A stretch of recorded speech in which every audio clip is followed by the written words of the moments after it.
এখন আমি আমার মায়ের চিকিৎসা করার জন্য কোথা থেকে টাকা পাবো? একটা ব্রিজ ভেঙে গেছে, তুমি কি এটা ঠিক করতে পারবে? হ্যাঁ, আমি পারবো। আমার টাকা দরকার, আমার মায়ের চিকিৎসা করতে হবে। ঠিক আছে, আমরা ব্যবস্থা করছি। এটা সরাতে হলে অনেক শক্তি দরকার। বন্ধুরা, তোমরা লাইক এবং সাবস্ক্রাইব করে দাও, তখন আমার শক্তি বাড়বে এবং আমি পাথরটা সরাতে পারবো।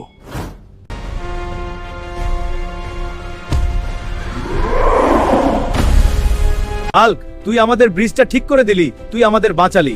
এই নে। আমি আরো সাকাত বন্ধুরা। মা, আমি ফিরে এসেছি। হাল্ক, তুমি এলে। দেখো মা, এই টাকাগুলো এনেছি তোমার চিকিৎসার জন্য। বাবা রে। চলো মা, হাসপাতালে যাব। ঠিক আছে, চিকিৎসা শুরু করছি। হাল্ক, তোমার মা সুস্থ হয়ে গেছে। সত্যি ধন্যবাদ ডাক্তার। হ্যাঁ, তুমি এখন তাকে দেখতে পারো।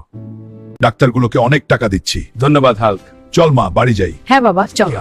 তোমার জন্য গর্ব হয়।